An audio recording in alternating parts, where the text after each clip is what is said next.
Assalamualaikum warahmatullahi wabarakatuh. Saya Nadia Intan Herawati, NPM 18110901000 dari Prodi Pendidikan Fisika, Fakultas Tarbiyah dan Keguruan UIN Raden Intan Lampung. Saya merupakan kelompok PPL 56 dengan DPL Bu Ida Faridatul Hasanah MPD. Kali ini kita akan belajar mengenai listrik statis submateri muatan listrik. Adapun tujuan pembelajaran sebagai berikut.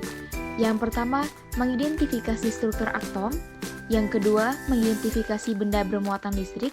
Yang ketiga, menjelaskan interaksi antar dua muatan. Yang keempat, memberi contoh gejala listrik statis. Yang kelima, menganalisis peristiwa yang terjadi pada penggaris plastik yang digosokkan pada rambut yang kering. Listrik statis.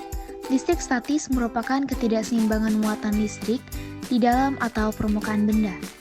Sedangkan muatan listrik merupakan muatan dasar yang dimiliki oleh suatu benda. Benda tersusun atas atom-atom. Atom merupakan suatu satuan dasar dari materi yang terdiri dari neutron yang tidak bermuatan atau netral, kemudian proton bermuatan positif, dan elektron yang bermuatan negatif. Neutron dan proton membentuk inti atom, sedangkan elektron berada di kulit atom dan mengelilingi inti atom. Pada umumnya, benda tidak bermuatan atau netral, karena jumlah protonnya sama dengan jumlah elektronnya. Dikatakan benda bermuatan positif, karena jumlah elektronnya lebih sedikit daripada jumlah protonnya, artinya kekurangan elektron. Sedangkan benda bermuatan negatif karena jumlah elektronnya lebih banyak daripada jumlah protonnya, dengan kata lain kelebihan elektron. Apabila muatan sejenis yaitu negatif didekatkan dengan negatif atau positif didekatkan dengan positif, maka akan terjadinya tolak-menolak. Namun, jika muatan tidak sejenis yaitu positif didekatkan dengan negatif, maka akan terjadinya tarik-menarik. Pada umumnya, benda tidak bermuatan atau netral. Namun, sebuah benda dapat diubah menjadi bermuatan. Salah satu cara yang dapat kita gunakan adalah dengan menggosok. Artinya, menggosokkan benda netral ke benda lain. Ayo kita perhatikan animasi berikut. Penggaris plastik digosokkan ke rambut manusia yang kering, maka elektron yang ada di dalam rambut akan berpindah ke penggaris plastik. Hal ini menyebabkan penggaris plastik bermuatan negatif karena kelebihan elektron. Sedangkan pada rambut bermuatan positif karena kekurangan elektron. Jika penggaris plastik yang telah bermuatan negatif tadi kita dekatkan kepada potongan kertas kecil, maka potongan kertas kecil tersebut akan tertarik dan menempel pada penggaris plastik. Nah, menempelnya potongan kertas kecil pada penggaris plastik yang telah digosokkan kepada rambut yang kering merupakan contoh gejala listrik statis. Kita lihat simulasi berikut ini. Ada sebuah balon yang akan kita coba kita gosokkan kepada baju berbahan wol. Pada awalnya, baju wol dalam keadaan netral karena jumlah elektronnya sama dengan jumlah protonnya. Begitu juga dengan balon dalam keadaan netral. Saat kita gosokkan balon ke baju, maka elektron yang di dalam baju akan berpindah ke balon. Hal ini menyebabkan baju menjadi bermuatan positif karena kekurangan elektron.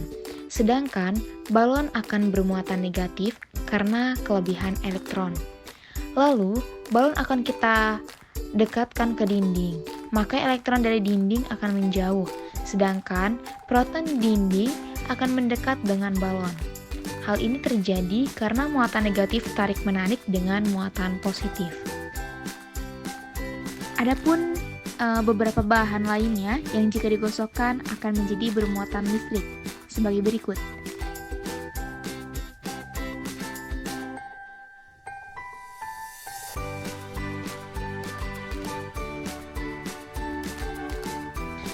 Selanjutnya, cara membuat benda bermuatan listrik kedua adalah dengan cara konduksi, artinya menempelkan benda netral dengan benda lain yang bermuatan listrik.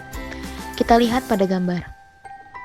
benda netral ditempelkan kepada benda bermuatan listrik positif, maka elektron pada netral tadi akan berpindah kepada benda bermuatan positif karena kecenderungan tarik-menarik antara elektron dengan proton.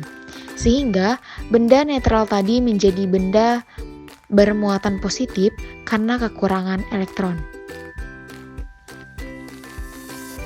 Selanjutnya, cara membuat benda bermuatan listrik dengan cara induksi. Artinya, mendekatkan benda netral dengan benda lain yang bermuatan listrik. Kalau tadi konduksi menempelkan, sedangkan induksi itu mendekatkan. Kita lihat benda netral didekatkan pada benda bermuatan positif. Jika didekatkan pada benda bermuatan positif, maka elektron dalam benda netral tidak akan meninggalkan benda tersebut dan akan bergerak dalam benda tersebut menuju benda yang bermuatan dan meninggalkan muatan positif berada pada ujung yang berlawanan. Jadi, satu ujungnya negatif, yang satu lagi positif. Kenapa di sini negatif? Karena kecenderungan negatif akan tertarik pada benda bermuatan positif. Lalu, jika hasil tadi didekatkan dengan benda netral, maka dia akan bisa menginduksi benda netral tadi dengan muatan positif berada di ujung satu, sedangkan muatan negatif pada ujung lainnya. Artinya, negatif berdekatan dengan positif. Demikian pelajaran kita pada hari ini. Semoga bermanfaat. Terima kasih. Wassalamualaikum warahmatullahi wabarakatuh.